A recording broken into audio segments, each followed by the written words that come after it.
So whenever a new shiny toy comes in, we kind of discard the older one, right? Whenever a new food you come across which you like, hey, toss the old food to the curb, right? We are not having that anymore. And that's how normally we behave, but that's also what happens when a new camera or a new lens is released, which is quite interesting. And that is exactly what has happened with one of the most popular lenses, which is this, right? So what is this?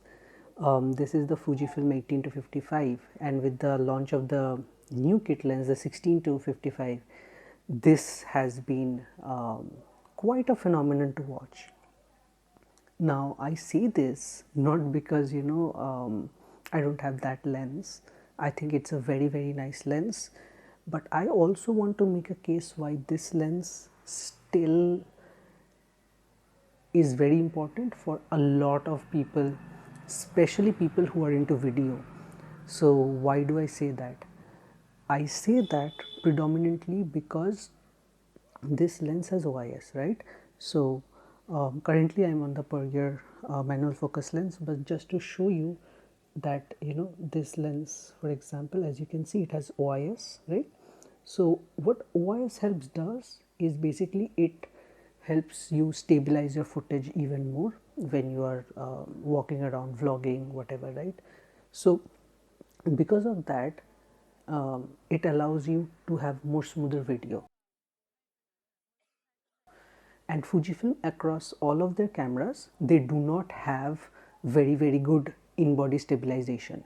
This is what I've seen from most people who have reviewed that the 16 to 55 along with this lens, is that they don't talk about the IBIS in conjunction with the OIS, right? So a lot of people will say, hey, most of the Fuji's newer bodies have IBIS, so you do not need the OIS of the lens. No, that's not how it works. You need the IBIS in conjunction with the OIS, then it works good. And this lens, this stabilization of this lens is better than the 10 to 24 even. And if I'm being very honest, this is probably the best lens of Fuji that you can get, which allows you to be even better as a in terms of vlogging and all of that, right? So that's where from a video perspective it's very nice. Now from photo perspective, why I feel this lens is still very good is simply because of the fact again that it has OIS. So because it has OIS, you can have a more steady shot while you are hand holding the shot versus the 16 to 55 which doesn't have that. Okay, so that's very important that you also need to consider, because the difference in picture quality is not night and day.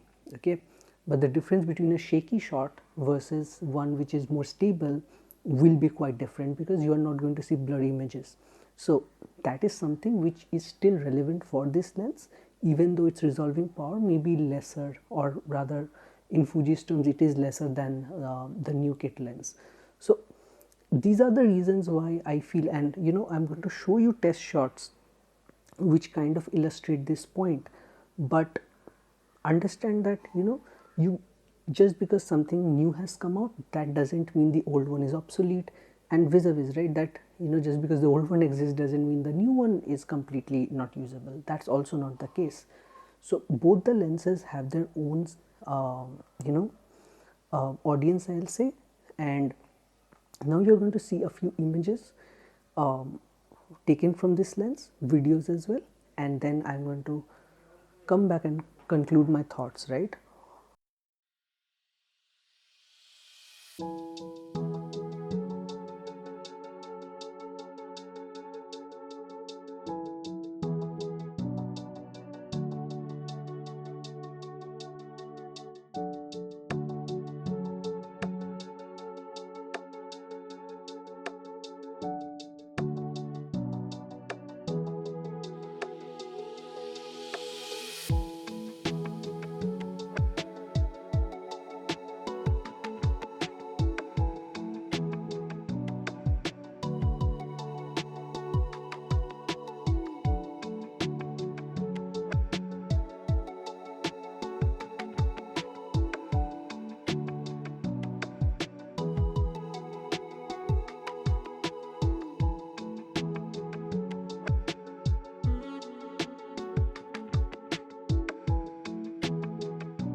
So now this is a brief autofocus test.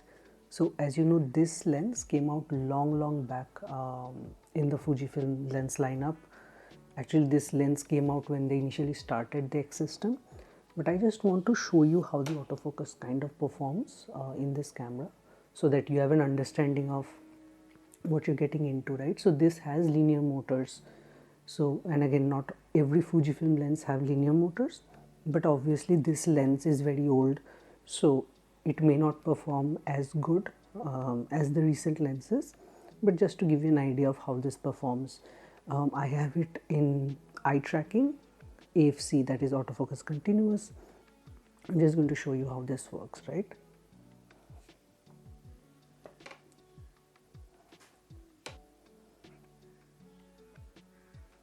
So now let me zoom in.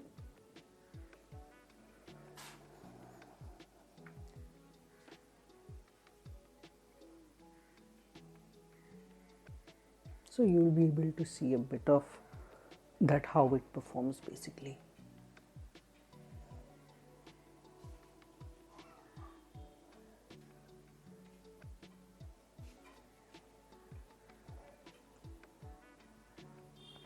So something that I have seen with this lens in particular is, if you go out of the frame and come in very close to the lens, it has trouble acquiring you. So I'll try to demonstrate it for you.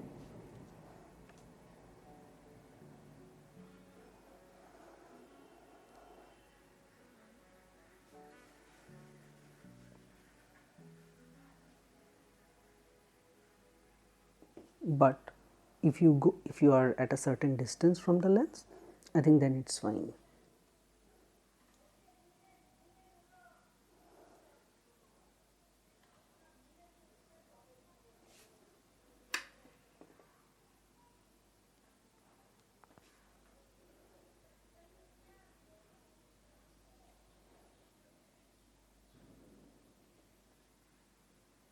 So hopefully you got an idea of how the autofocus system works, right? So yeah, so one of the reasons why I feel that this lens is still very good is because if you buy the body only, you can get this lens for very cheap from the second hand market.